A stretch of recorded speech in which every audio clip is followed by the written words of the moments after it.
Hello प्यारे प्यारे दोस्तों, स्वागत है आप सभी का। हमने पढ़ा था पीछे प्लेटो की जीवनी के बारे में और साथ में पढ़ा था उनकी जो विभिन्न पुस्तकें थी, जिसमें रिपब्लिक पुस्तक के बारे में हमने पढ़ा, स्टेटमेंट्स या लॉज और अन्य जो पुस्तकें थी प्लेटो की। तो एक राजनीतिक दार्शनिक के रूप में प्लेटो के द्वारा जो अध्ययन की पद्धतियाँ दी गई है, इस क्लास के अंदर हम वही पढ़ेंगे, अध्ययन की पद्धतियाँ। और साथ में जो उन्होंने पढ़ते या आकार का जो सिद्धांत दिया था, उसके बारे में आज इस क्लास के अंदर हम चर्चा करेंगे। तो देखिए, सबसे पहले हम बात कर लेते हैं अध्ययन की जो पद्धतियां थी प्लेटो की। अध्ययन की पद्धतियां, अध्ययन की पद्धतियां प्लेटो के द्वारा अध्ययन की जो पद्धतियां बताई गई है वो कौन कौन सी बताई गई है, इसके बारे में हम चर्चा कर लेते हैं। सबसे पहले उन्होंने जो पद्धति बताई थी, उस पद्धति का नाम है भाई निगमनात्मक पद्धति। निगमनात्मक पद्धति, ये पद्धति ये प्लेटो के द्वारा सुझाई गई है। और इसमें उन्होंने क्या बताया कि इस पद्धति के अंदर, इस पद्धति को दूसरा नाम भी उन्होंने दिया है, इसे कहा जाता है भी दार्शनिक पद्धति के नाम से भी जाना जाता है इसको। इसे दार्शनिक पद्धति या निष्कर्ष पद्धति भी कहा जाता है। इसे दार्शनिक पद्धति या निष्कर्ष पद्धति भी कहा जाता है। इसमें क्या बताया था प्लेटो ने? इसमें बताया था कि यह जो पद्धति है प्लेटो के द्वारा दी गई, यह पद्धति है वो सामान्य से विशिष्ट की ओर चलती है। सामान्य से विशिष्ट की ओर ये चलती है। सामान्य से विशिष्ट की ओर चलती है। कैसे? कि इसमें बताया उन्होंने कि इसमें निष्कर्ष पहले निकल आते हैं, यानी निष्कर्ष है वो पहले पता चल जाता है, निष्कर्ष पहले आ जाते हैं और उसके बाद क्या होता है, विशिष्ट तथ्यों को जोड़ा जाता है। उसके बाद जो विशिष्ट तथ्यों को इसमें जोड़ा जाता है। तो इस पद्धति के अंदर उन्होंने बताया कि ये सामान्य से विशिष्ट की ओर चलती है। देखिए, एक चीज हो रहा है अरस्तु की, यहाँ से अगर हम इनके साथ कंपेयर करें, अरस्तु की जो पद्धति है वो विशिष्ट से सामान्य की ओर चलती है। विशिष्ट से सामान्य की ओर चलते हैं, ये भी आप ध्यान रखिएगा। कंपेयर करके बता रहा हूं मैं आपको कि प्लेटो ने जो निगमनात्मक पद्धति यानी दार्शनिक या निष्कर्ष पद्धति दी, उसमें ये सामान्य से विशिष्ट की ओर चलती है, यानी निष्कर्ष इसके अंदर पहले आते हैं और विशिष्ट तथ्यों को इसमें बाद में जोड़े जाते हैं। जबकि अरस्तु ने इसको विपरीत बताया कि उसकी पद्धति है वो विशिष्ट से सामान्य की ओर चलती है। दूसरी जो पद्धति उन्होंने बताई थी प्लेटो के द्वारा, दूसरी जो पद्धति बताई गई थी वो उद्देश्य परक थी। उद्देश्य परक पद्धति थी। तो इस पद्धति के अंदर उन्होंने क्या बताया था? देखिए, उद्देश्य परक पद्धति के अंदर प्लेटो भी समर्थक है इसके और अरस्तु भी इसके समर्थक है। प्लेटो और दोनों अरस्तु की ये पद्धति समान है, यानी प्रत्येक कार्य का कोई भी अगर मनुष्य कार्य करता है, कोई भी मनुष्य कार्य करता है तो उसका कोई ना कोई उद्देश्य होता है। प्रत्येक कार्य का एक लक्ष्य होता है, एक उद्देश्य होता है, ठीक है ना। तो वह अपने उद्देश्य या अपना लक्ष्य के आधार पर ही कार्य करता है। इस पद्धति को उन्होंने एक अन्य नाम दिया था, अन्य नाम भी दिया था इस पद्धति को। इस पद्धति को उन्होंने कहा था कार्य कारण पद्धति। कार्य कारण पद्धति भी इसे कहा जाता है, ठीक है ना, कार्य कारण पद्धति। तीसरी जो पद्धति उन्होंने बताई थी वो बताई थी अनुरूपता की पद्धति। तीसरी जो पद्धति प्लेटो के द्वारा सुझाई गई थी वो अनुरूपता की पद्धति थी। अनुरूपता या इसे कहा गया है साम्यानुमान, साम्यानुमान पद्धति भी इसको कहा गया है। तो ये जो पद्धति थी, इस पद्धति में प्लेटो ने बताया था कि एक वस्तु को दूसरी वस्तु के साथ जोड़ना, एक वस्तु को दूसरी वस्तु के साथ जोड़ना, दूसरी वस्तु के साथ जोड़ना, यानी उनमें समानता के आधार पर तर्क करना है। यानी एक वस्तु की दूसरी वस्तु के साथ उनकी समानता के आधार पर है तर्क करना है। समानता के आधार पर तर्क वितर्क करना इस पद्धति का मूल उद्देश्य था, ठीक है ना। तो इसमें उन्होंने क्या बताया, जैसे उन्होंने एक उदाहरण दिया था, जैसे घर की रखवाली के लिए कुत्ता हो या कुतिया हो, कुत्ता हो या कुतिया हो तो उसमें भेद नहीं होता। कुत्ता हो या कुतिया हो उसमें भेद नहीं होता, यानी दोनों ही क्या करेंगे, रखवाली का काम करेंगे, चाहे वो मेल हो या फीमेल हो। तो उसी प्रकार जो शासन कार्य होता है, उसी प्रकार उन्होंने बताया जो शासन कार्य होता है तो उसमें पुरुष और स्त्री के अंदर भेद नहीं करना चाहिए, पुरुष व स्त्री के अंदर, पुरुष व स्त्री के अंदर में भेद नहीं होना चाहिए, ये प्लेटो के द्वारा सुझाया गया था। उन्होंने एक और भी उदाहरण दिया था, जिससे उन्होंने 3 वर्ग बांटे थे। उसने अपनी जो ये पुस्तक थी रिपब्लिक, उसमें यही पद्धति अपनाई थी रिपब्लिक के अंदर, रिपब्लिक के अंदर इसी पद्धति का उन्होंने उपयोग किया था। उन्होंने बताया था जैसे उत्पादन वर्ग होता है, उत्पादक वर्ग होता है, दूसरा जो वर्ग होता है, दूसरा जो वर्ग होता है वो सैन्य वर्ग होता है। कौन सा वर्ग? सैन्य, जिसे सहायक वर्ग भी कहा था उन्होंने, सैन्य या सहायक वर्ग। तीसरा जो वर्ग होता है वो होता है दार्शनिक वर्ग, दार्शनिक या शासक वर्ग, दार्शनिक या शासक वर्ग, दार्शनिक या शासक वर्ग। इन्होंने 3 वर्ग सुझाए थे। देखिए सबसे पहले उत्पादक वर्ग की बात करें, इसमें जैसे मानव होता है, मानव व पशु की तुलना, मानव व पशु की तुलना, इन्होंने अनुरूपता या समानुपात पद्धति के आधार पर मानव और पशु की तुलना वो तांबे से की थी। किससे की थी? तांबे से की थी, ठीक है ना। उसी प्रकार सैन्य के, सैन्य को जैसे हित प्रेरी माना जाता है, सैन्य को क्या कहा जाता है? हित प्रहरी कहा जाता है। तो इसकी जो तुलना की थी उसने की थी चांदी के साथ। किससे की थी? चांदी के साथ की थी। वैसे ही दार्शनिक और जो शासक वर्ग होती है उसमें क्या बताया था? दार्शनिक या शासक वर्ग को एक गडरी की तुलना दी थी, गडरिया। तो गडरिया की तुलना है वो किससे की गई थी? सोने से की गई थी, सोना यानी स्वर्ण से की गई थी। तो इसमें जो प्लेटो ने एक इसी पद्धति के आधार पर एक बड़ा ही उदाहरण दिया था प्लेटो ने, प्लेटो के द्वारा, प्लेटो के द्वारा एक दृष्टांत दिया गया था जिसका नाम था गुफा का दृष्टांत, गुफा का दृष्टांत। ये इसके बारे में व्याख्या जरूर पड़ेगी। गुफा का दृष्टांत दिया गया था इसी पद्धति के आधार पर, ठीक है ना। चौथी जो उन्होंने पद्धति बताई थी वो थी ऐतिहासिक, ऐतिहासिक पद्धति थी, ऐतिहासिक पद्धति थी। इसके बारे में हम चर्चा करेंगे अभी इस पद्धतियों के बाद में। ऐतिहासिक पद्धति, ऐतिहासिक पद्धति के बारे में देखिए, जहां बात करें हम रिपब्लिक पुस्तक की, रिपब्लिक पुस्तक की, तो रिपब्लिक में उन्होंने कौन सी पद्धति अपनाई थी? उनमें सामान्यनुमान यानी सामान्यानुमान पद्धति अपनाई थी। लेकिन जहां स्टेटमेंट्स की बात करें, जहां हम स्टेट्समैन की या लॉज की बात करें, या हम लॉज की बात करें, तो वहां पर ऐतिहासिक पद्धति का, वहां पर उन्होंने कौन सी ऐतिहासिक पद्धति का उन्होंने उपयोग किया था। ये बात आपको बिल्कुल तरह याद रखनी है कि रिपब्लिक पुस्तक के अंदर उसने सामान्यनुमान पद्धति का प्रयोग किया था, जबकि स्टेटमेंट्स और लॉज के अंदर उन्होंने ऐतिहासिक पद्धति का प्रयोग किया था। और लास्ट की जो उन्होंने पद्धति बताई है 5वीं, वो है द्वंद्वात्मक पद्धति, वो है द्वंद्वात्मक पद्धति उन्होंने बताई है प्लेटो के द्वारा। तो इस पद्धति के अंदर क्या होता है? देखिए आपसी तर्क के आधार पर, या फिर द्वंद्व के आधार पर, या फिर कह सकते हैं हम संवाद के आधार पर, संवाद के आधार पर, तो किसी आपसी तर्क, द्वंद्व या संवाद के आधार पर किसी निष्कर्ष पर पहुंचना, किसी निष्कर्ष पर पहुंचना, किसी कार्य के निष्कर्ष तक पहुंचना, इस पद्धति का प्रयोग किया जाता है, ठीक है ना।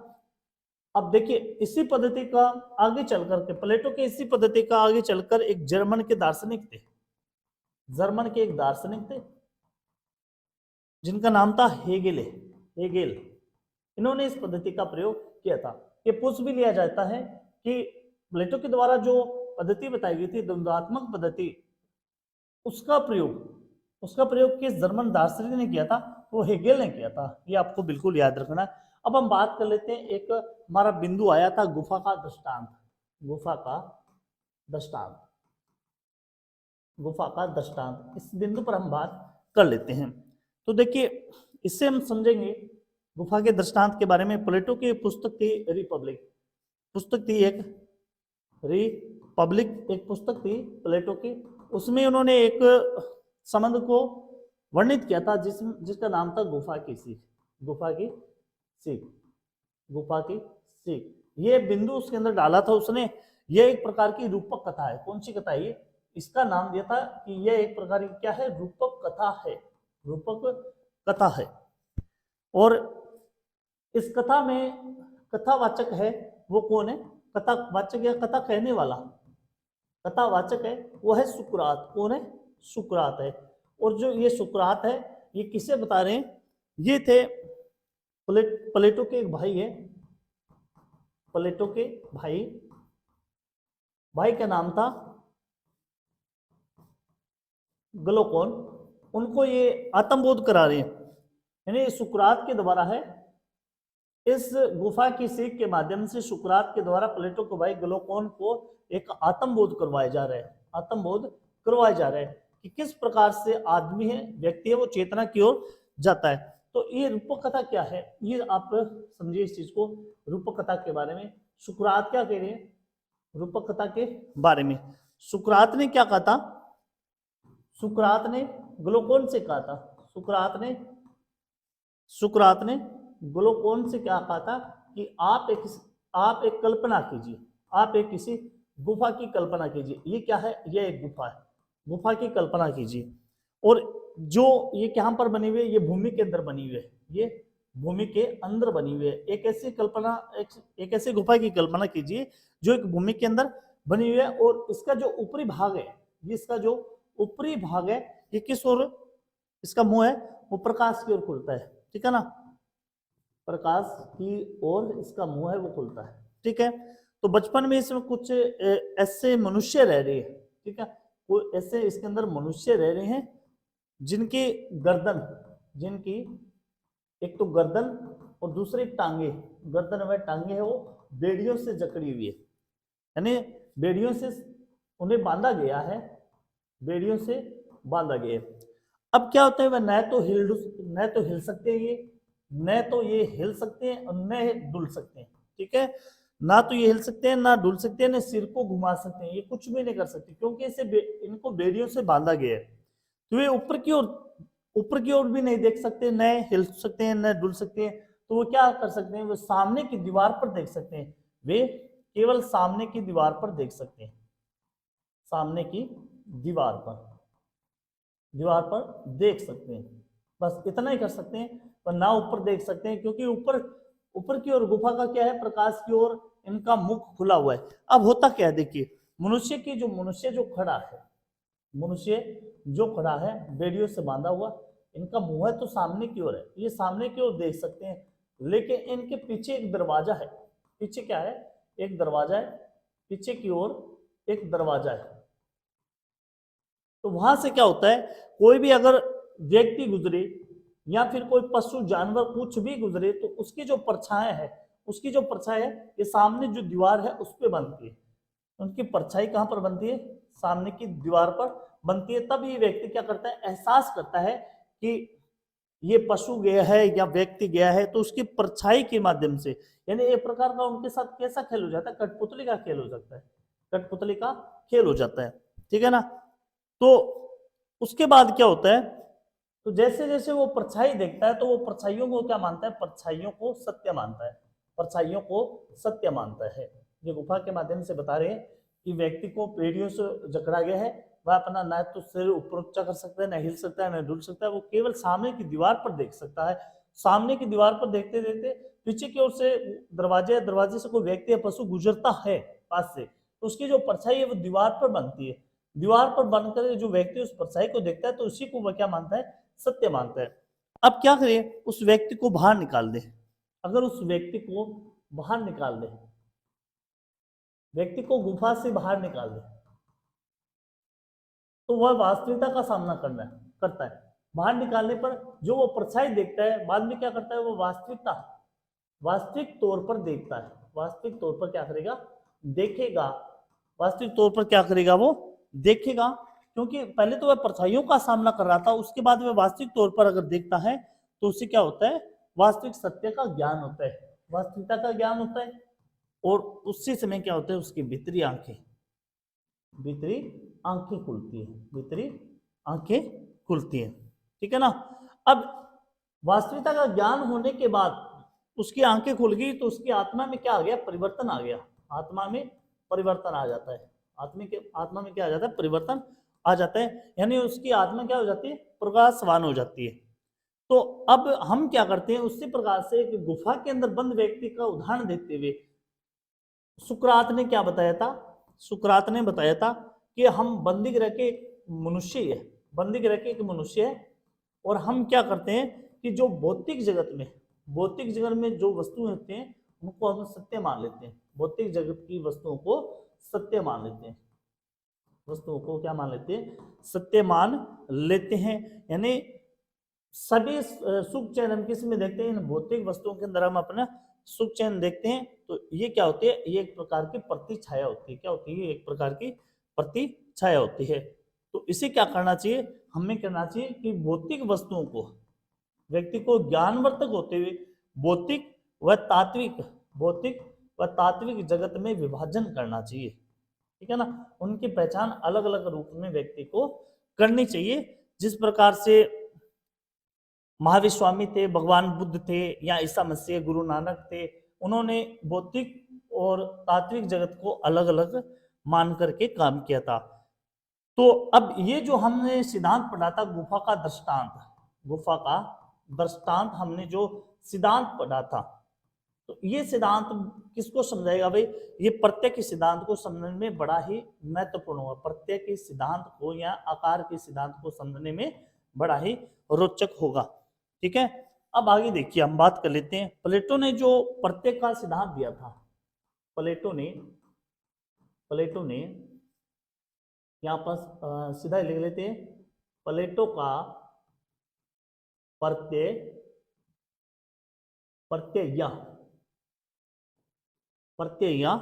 आकार का सिद्धांत, प्रत्यय आकार का सिद्धांत। तो प्लेटो के द्वारा जो आकार या प्रत्यय का सिद्धांत प्रतिपादित किया गया था, तो इस सिद्धांत का उन्होंने एक वाक्य बनाया था, उन्होंने एक कथन लिखा था, वाक्य लिखा था। क्या वाक्य था? कि सद्गुण ही ज्ञान है, सद्गुण ही ज्ञान है, सद्गुण ही ज्ञान है, तथा ज्ञान ही सद्गुण, ज्ञान ही सद्गुण है। देखिए, समझने वाली बात है, यहां पर प्लेटो की द्वारा बताया गया कि सद्गुण ही ज्ञान है और ज्ञान ही क्या होगा? सद्गुण होगा। तो इस आकार को समझाने के लिए, इस वाक्य को समझाने के लिए ही प्लेटो ने क्या किया था? एक मनगढ़ंत कहानी बनाई थी। प्लेटो ने एक मनगढ़ंत कहानी बनाई थी। प्लेटो के द्वारा एक कहानी बनाई गई थी, एक मिथ्या कहानी थी जिसे मनगढ़ंत कहानी का रूप दिया गया था। वो थी कौन सी? हमने जो पढ़ा था, गुफा की सीख, गुफा की सीख। ये एक कहानी बनाई थी इस सिद्धांत को समझाने के लिए। किस प्रकार से? जैसे जैसे उन्होंने बताया था कि जो यथार्थ वस्तुएं होती है, यथार्थ क्या होती है? ये प्रत्ययों की, अर्थात ये प्रत्ययों की प्रति छाया है। ये प्रत्ययों की क्या है? प्रति छाया है। किस प्रकार से? देखिए, विचार होते हैं, विचार या आकार, इनको उन्होंने बताया था कि भारतीय दर्शन में इसे क्या कहते हैं? भारतीय दर्शन में इनको कहा जाता है सोल। इसे क्या कहा जाता है? सोल, यानी आत्मा। इनको क्या कहा जाता है? आत्मा कहा जाता है। ठीक है ना? और जो भौतिक वस्तुएं होती है, क्या होती है? जो भौतिक वस्तुएं होती है या फिर जो जगत वस्तुएं होती है, भौतिक या जगत वस्तुएं होती है, वो क्या होती है? शरीर, शरीर यानी जड़ या जगत, जड़ जगत। तो ये क्या होता है? ये मिथ्या जगत होता है। क्या होता है? इनको बताया गया ये मिथ्या जगत है, एक झूठा संसार है, मिथ्या जगत है, ये मिथ्या जगत है। यानी ये शरीर कभी ना कभी नष्ट होता ही है, जबकि आत्मा अजर अमर रहती है, आत्मा अजर अमर रहती है। ठीक है ना? तो उसी प्रकार से उसने क्या बताया था कि जिस प्रकार से सूर्य की दिशा, आगे देखिए आप, यानी जिस प्रकार से सूर्य की दिशा बदलती है, प्लेटो के द्वारा इस सिद्धांत को समझाने के लिए उन्होंने एक वर्णन किया था कि जैसे हमने पढ़ा था गुफा का दृष्टांत पढ़ा था, गुफा का दृष्टांत पढ़ा था। तो उसमें क्या हुआ था? व्यक्ति को जब तक परछाइयां नजर आई तो उन्होंने क्या समझा था? उन्होंने समझा था ये वास्तविक है। क्या समझा था? ये वास्तविक है। जब वो मुक्त हो गया तो उसे किसका बोध हुआ था? उसे वास्तविक ज्ञान का बोध हुआ था। उनकी भीतरी आंखें खुली थी। क्या खुली थी? उनकी भीतरी आंखें खुली थी। और उसकी आत्मा क्या हुई थी, जागृत हुई थी। आत्मा क्या हुई थी, जागृत हुई थी, ठीक है ना। तो ये जो उनका प्रत्यय का ये सिद्धांत दिया गया था, वो संक्षेप में आपको मैं बता दूं। प्रत्यय का जो सिद्धांत दिया गया था संक्षेप के अंदर मैं आपको बता दूं। सबसे पहले तो ये सिद्धांत था वो ज्ञान सिद्धांत पर आधारित था। यह जो सिद्धांत था वो किस पर आधारित था, ज्ञान सिद्धांत पर आधारित सिद्धांत है। ज्ञान सिद्धांत पर आधारित सिद्धांत है प्रत्यय का। दूसरी क्या है, इसमें सत्य सत्य ही सद्गुण है। ये भी उन्होंने बताया, सत्य ही सद्गुण है। सत्य ही क्या है, सद्गुण है। तो तीसरी जो उन्होंने बात बताई थी कि ये जो विचार है, ये जो विचार है समूचे संसार का, समूचे संसार का मूल तत्व है। समूचे संसार का क्या है, मूल तत्व है, मूल तत्व है। और जिसे हम क्या मान बैठते हैं, अभी वास्तविकता मान बैठते हैं। विचार सदैव स्थायी होते हैं। विचार क्या होते हैं, विचार सदैव स्थायी होते हैं ना। विचार सदैव नहीं मान सकते हम, विचार स्थायी होते हैं, लेकिन कभी ना कभी उसमें परिवर्तन होता है। विचार स्थायी होते हैं, लेकिन क्या है, उनकी परछाई बदलती है। क्या बदलती है, अभी परछाई है वो बदलती रहती है। परछाई क्या उसमें बदलती रहती है। अब देखिए यहां पर सबसे पहले हम बात कर लेते हैं कि जो प्लेटो पर जो सुकरात का प्रभाव पड़ा था, प्लेटो पर सुकरात का कुछ प्रभाव पड़ा था, वो इसी के अंदर पढ़ रहे हैं हम, आकार के सिद्धांत के अंदर। प्लेटो पर सुकरात का, प्लेटो पर सुकरात का प्रभाव किस प्रकार से प्रभाव पड़ा था वो जान लेते हैं प्लेटो के। देखिए सबसे पहले तो हम बात कर ले, एक दार्शनिक थे मैक्सी, एक दार्शनिक थे मैक्सी। मैक्सी का ये कथन बड़ा महत्वपूर्ण है, इस कथन को याद रखिए। प्लेटो में उन्होंने बताया था, प्लेटो में सुकरात, प्लेटो में सुकरात पुनः जीवित हो गया था, पुनः जीवित हो गया। ये जो कथन है वो किसका है, ये कथन है अपना मैक्सी का। तो उन्होंने जो प्लेटो पर सुकरात का जो प्रभाव पड़ा वो सबसे पहले देखिए, सबसे पहले जो प्रभाव पड़ा वो था सद्गुण का व ज्ञान की अवैधता। सद्गुण व ज्ञान की अवैधता, ये सबसे पहले प्रभाव पड़ा था प्लेटो पर। ये सुकरात के द्वारा प्रतिपादित किया गया था। देखिए सद्गुण को जो होता है, ये सद्गुण इन्हें यूनानी भाषा में कहा जाता है, यूनानी भाषा में इसे कहा जाता है अरेती। इसे क्या कहा जाता है, अरेती कहा जाता है, जिसका अर्थ क्या होता है, अरेती का अर्थ होता है अच्छाई। अरेती का क्या अर्थ होता है, अच्छाई होता है। तो प्लेटो ने सुकरात के इन्हीं गुणों को अपनाते हुए, इन्हीं गुणों को अपनाते हुए भारतीय दर्शन में धर्म की तुलना की है। भारतीय दर्शन में, भारतीय दर्शन में धर्म की तुलना की है। भारतीय दर्शन में किसकी तुलना की है भाई, धर्म की तुलना की है। दूसरे जो हम बात करें सद्गुण के स्वरूप, सद्गुण के स्वरूप। अब देखिए यहां पर सद्गुण के स्वरूप की अगर हम बात करें तो यहां पर प्लेटो के द्वारा, प्लेटो जो सुकरात से प्रभावित न होकर के इस सद्गुण के स्वरूप पर सबसे ज्यादा जो प्रभावित हुए थे वो हुए थे पाइथागोरस से। पाइथागोरस से ज्यादा प्रभावित हुए थे प्लेटो। जो सद्गुण के उन्होंने स्वरूप बताए थे, तो सुकरात के बजाय वे पाइथागोरस से ज्यादा प्रभावित हुए थे। उन्होंने क्या बताया था कि जीवात्मा, जो जीवात्मा होती है, जीवात्मा, जीवात्मा के 3 अंग होते हैं। जीवात्मा के कितने होते हैं, 3 अंग होते हैं। कौन कौन से होते हैं भाई, सबसे पहले हम बात करें तो बुद्धि होती है। सबसे पहले हम बात करें तो बुद्धि होती है। दूसरी हम बात करें तो संकल्प होता है। दूसरी जो हम बात करें संकल्प होता है। तीसरी जो हम बात करें वो होती है वेदना या इच्छा, वेदना या इच्छा होती है। अब तीनों अंगों के उदाहरण सद्गुण बताए थे उन्होंने। ये 3 होते हैं, 3 अंगों के सद्गुण, अंगों के सद्गुण। इन्होंने जो अंगों के सद्गुण बताए थे वो भी कितने थे भाई, 3 थे। सबसे पहले में ज्ञान, उसके बाद में साहस, और तीसरा जो है वो है क्या, संयम, संयम। अब हमने पढ़ लिया था कि प्लेटो के द्वारा 3 वर्ग बताए गए थे। 3 वर्ग बताए गए थे। कौन कौन से वर्ग थे, सबसे पहले था उत्पादक वर्ग। कौन सा था, उत्पादक वर्ग था। उसकी तुलना उन्होंने किससे की थी, उत्पादक वर्ग की तुलना की थी उसने तांबे के साथ, तांबे के साथ। दूसरे जो था वो था सैन्य वर्ग, सैन्य वर्ग। इसकी जो तुलना की थी उसने वो की थी चांदी के साथ। किससे की थी? चांदी के साथ की थी। जो सैन्य वर्ग था उसकी तुलना है वो चांदी के द्वारा, चांदी के साथ की गई। तीसरा था जो शासक वर्ग था या दार्शनिक वर्ग था, उसकी तुलना है वो किससे की गई थी? सोने के साथ की गई थी। ठीक है ना।